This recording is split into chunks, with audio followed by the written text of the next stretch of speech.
Hello and welcome to College Got Me Like, a New Heights Magazine original podcast with Geneve, Jacob, and Jules. For the next 30 minutes, we'll be talking about something about the college experience that's currently on our minds. You can contact us with any suggestions, comments, or questions and stream new episodes every Monday at newheightsmagazine.com/college. We'd love to hear from you. And on today's episode, we'll be talking about building social connections. We have in studio with us today Josee Matela, a junior studying journalism in the College of Communication and International Relations in the College of Arts and Sciences. We are so excited to share insight about our experiences and have Josee share a little bit about what she's gone through in her college lifetime. All right, here we go. Episode 2. How are we feeling, guys? Feeling pretty good. This feels pretty natural. I don't know. I really like talking into the mic. Right? You just like to talk in general. I mean, you're not wrong. Both of you guys, so. All right, well, just like anything. Let's not waste any time here because I think we all can agree. We have one of the coolest people in the history of ever sitting in the room right now. Oh my god, I Is it literally me? love her. Except Jules, but also Okay. Josee Matela here, and Josee is probably one of my favorite people, like, ever, period. And I don't just say that to everybody. She is iconic. She is I feel like everyone knows her. She's everywhere. She is the master of networking, social connections, and that's why we asked her here today, because we're going to talk about creating, like, social relationships right in college, finding your sort of group, and how just to make the most and talk and connect with everybody, even if they're different from you. So Josee, how's it going? That's a lot of pressure, my man. I know, right? It's pretty good. Can't complain. I got sweatpants on, living my best life. You are. And that's totally your catchphrase, too. Live your best life. And I feel like you do that every day. No matter what is going on, you just have the best energy. How do you keep that up? How do you just make or have such an impact on every single person?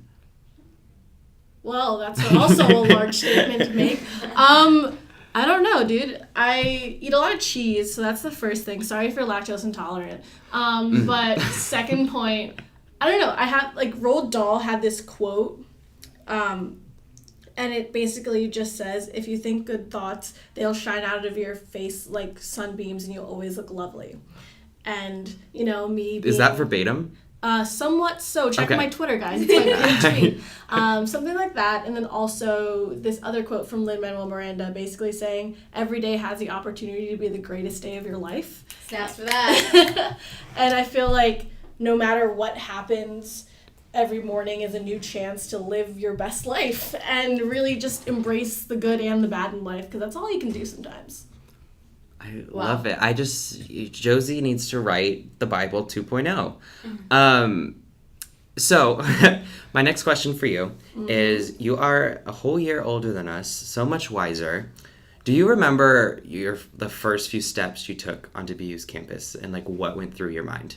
Absolutely. So the first time I came to BU, I was a sophomore in high school. And the funny story is that I knew that I wanted to go to BU since I was 4. I'm a legacy. My aunt went here, and she is one of the most influential people in my life. So if you go through my family photo albums, you will see a small 3-foot-tall child wearing a bright red Boston University sweatshirt. I told my family I knew 8 languages. One of them was Boston. And it all kind of took a funny turn when I realized that I actually really wanted to be in Boston, and that here I felt like I could really pursue everything that I really wanted to, just because of the diversity and everything. So yeah, when I came to BU, I knew that this was my number 1 dream choice. I was already early decision, not technically, but in my heart. And I came to BU and I realized that this was where I felt like I could really blossom and where I could really be myself. And everyone always talks about how they look back at their time in suburbia or high school and, like, look back at it with angst, as we all do. But I knew that BU was that one chapter I've been waiting for. Wow.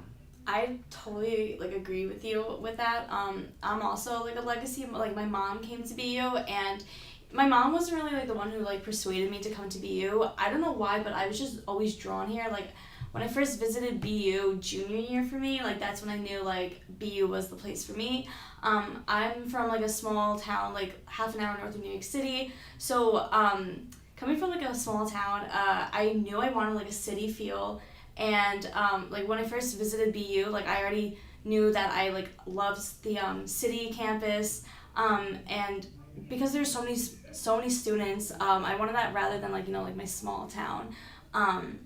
That's kind of like what I was looking for. And because BU was everything like I wanted, I already felt like transitioning into BU was going to be a bit easier than I thought, because I knew that this is what I wanted, and I felt like better prepared because I had done like my research beforehand.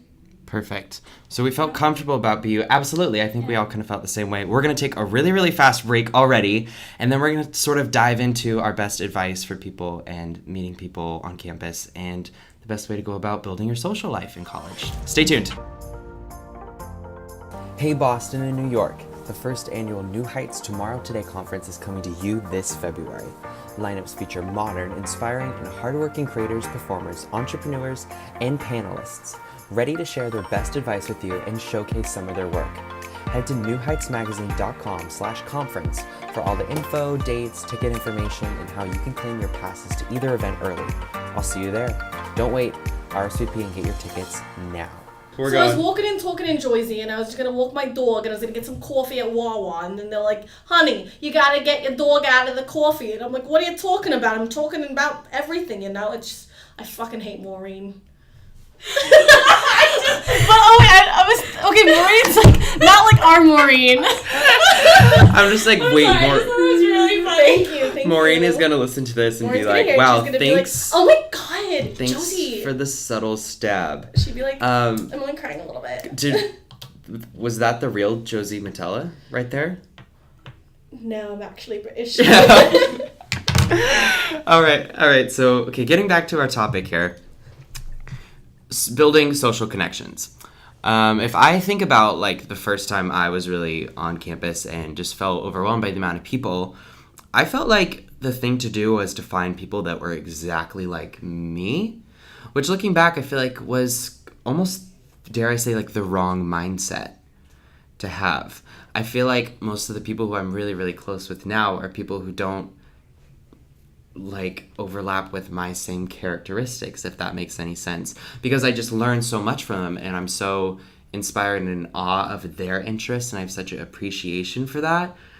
Can you guys attest to any of that? I mean, totally disagree with me if that's what you're feeling, but let me know. Considering that you and Geneve are like really good friends, and to me, you guys seem like the exact same person because both of you guys are very ambitious, very determined. You guys are totally like such go-getters. Like, look at you guys. Like, you literally just started like a magazine, and Geneve's like up in like her campus doing everything. So, I see you guys to be like very like similar, but I think that's really good for like your friendship because you guys are very ambitious and driven. At least like to me, like that's inspiring. I can see that you guys like naturally click. You guys are inspiring to me, and especially like seeing that you guys like collab, like especially like on this podcast.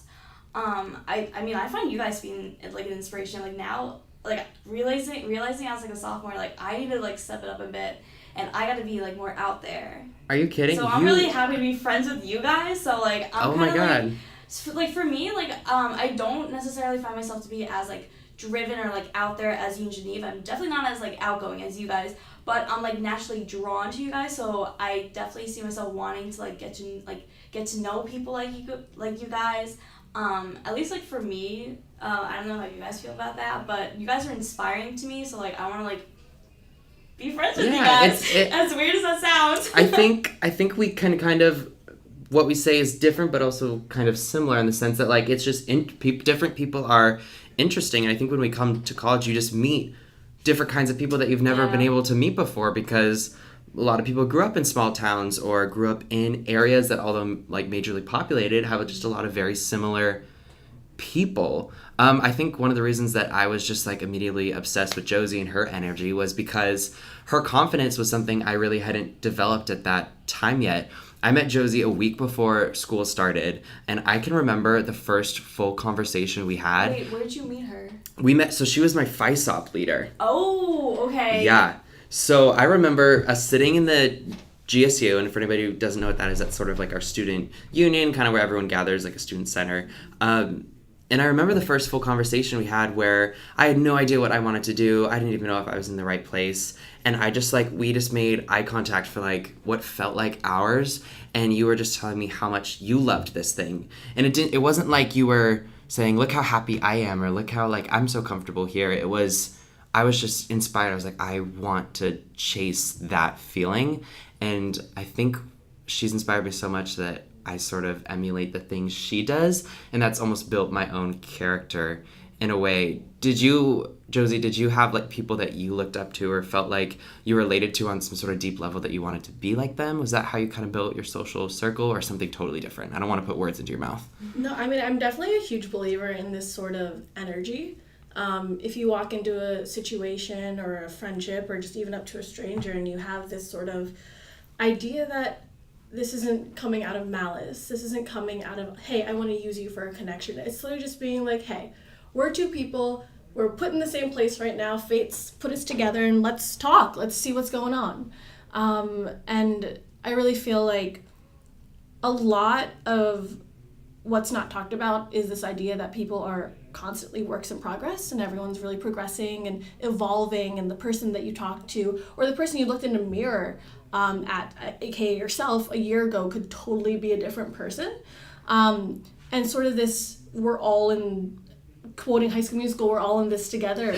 And realizing that through these connections and relationships and really just moments that matter, you can embrace this sort of progress and growth and share that alongside someone else. And it doesn't always have to be a here snap of your fingers, like my life has changed, but even just having those little things, like those little moments where you share with someone who you won't see for 2 years, but you still think back and you remember that kind thing they did, or the way that they made you laugh. Like, it's really amazing how when you have one timeline crossing with another, all those connections that can just spark from that. It's totally a shared experience thing. I think it's so easy when you start to see people for their own individual characteristics, but the one thing everybody has in common is they're just trying to chase their dream and receive a higher education, and everybody is horrified.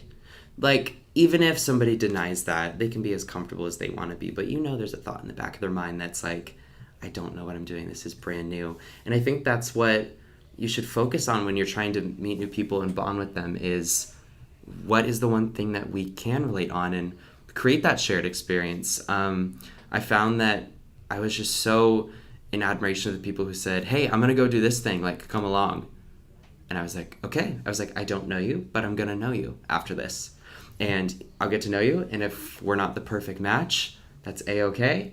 But who knows, maybe I'll meet a new best friend. You just have to be totally open, I think.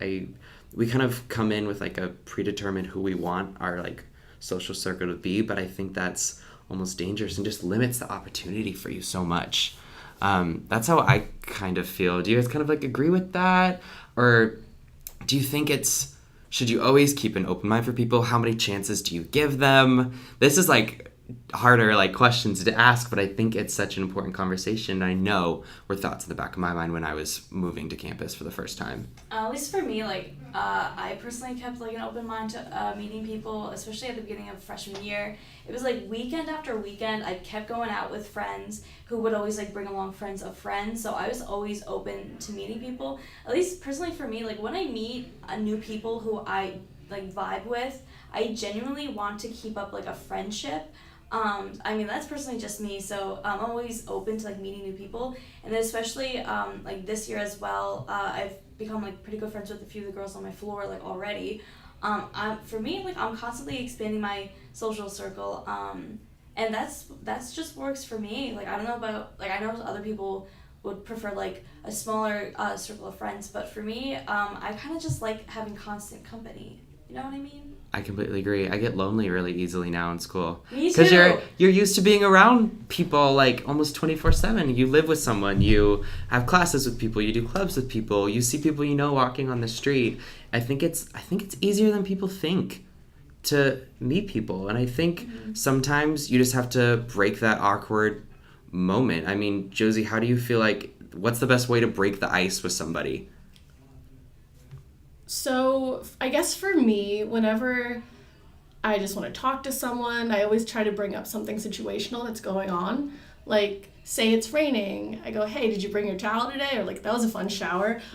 Like, trying to make it weird. Like, I am not the most suave person in the world, nor do I want to be. So honestly, it's establishing a genuine connection most of all, because if you go up to someone and you try to pretend to be something you're not, or try to impress them, that's totally not the way to do it. I mean, the way I got an internship was literally by saying that I dressed up as a grilled cheese my freshman year for charity. And now I'm known as grilled cheese. So Wait, side note, where do you intern? WBUR. Oh, nice. Yeah. So honestly, it's just like a matter of being yourself. And I know that's very cliche, but sort of this idea that, hey, I want to hear about you. I want to know what makes you tick, what sets your soul on fire. Or I just want to know about your opinions on the last Infinity War movie. Like, it's really just, honestly, that sort of genuine connection and interest in another person's life that makes it all the more worth it. And I know it's super awkward. I mean, there are times where I put my hat on, I pretend like I don't exist, and probably run into a wall because I'm not looking where I'm going. But when you have this ability to just go up to someone, and you don't have to all the time. That's also another thing. Yeah. You don't always have to be super, super social. You can have off days. You can have moments where you just want to disappear or just sit by yourself, watch Netflix and eat ice cream or eat a whole pizza. It's fine. But it's, we've all had those. We've all had those moments. But really, it's just being okay with however the waves are going and just going with the flow rather than trying to like, unless it's like a flow that's not chill, but like like really just making the most of every situation and feeling it out to see how you can take it. Yes. Do you have one last thing to finish? Because we're about at our time here, but I do not want to cut you I off. have a different point to bring up, but you want to bring it up really, really fast? No, it's all good. We'll save it for next episode? Cool. We'll get them to listen to the next one. Josee, thank you so much for being here. You have so much wisdom. I definitely want to have you back and just hear more about everything you have to say. You're such full of good one-liners. Just in your whole speech. You're incredible, as you always say. Incredible. Live your best life. Thanks for having me, guys. I appreciate it. Of course. All right, everybody, thank you for listening. We will see you next time. Bye. Bye. Huge thank you to our good friend Josee Matela. She is absolutely incredible. You definitely need to go check her out. It's at Josee Matela on Twitter and Instagram. She is iconic. I basically get all my news from her. So if you want to be updated and stay relevant, you have to follow Josee. So it's kind of required. So go do that right now. Yo, hey guys, it's Jules. My Insta is jul.barry. So that's Insta, go follow it. I usually follow back, so hit me up there. And my Twitter is at JULBARRY, so Jewel Barry with 2 Y's. You could basically just follow me and see me retweet like any viral tweet that's actually really funny. So that's kind of what I do. So feel free to follow me on anything. And yeah, I had a great time at this podcast, and I'll talk to you guys soon and see you next week. Thank you guys so much for tuning in to this episode of our podcast. If you want to follow me on my everyday shenanigans, be sure to find me over at Instagram. My username is at GENEVELAU, and my Twitter is also the same handle. And if you love local Boston coffee shops, be sure to follow at bean_happens. It's an account that Jacob and I run. You can find your next favorite study spot on there, hopefully, and I'll see you guys next week. Thank you guys so much for tuning in to this week's podcast. It means a lot to all three of us. My Instagram handle is at Jacob Wittenberg, and my Twitter handle is at the Jake Brewer. Hit me up, any questions, comments, let's chat, and we'll see you guys next time on College Got Me Like.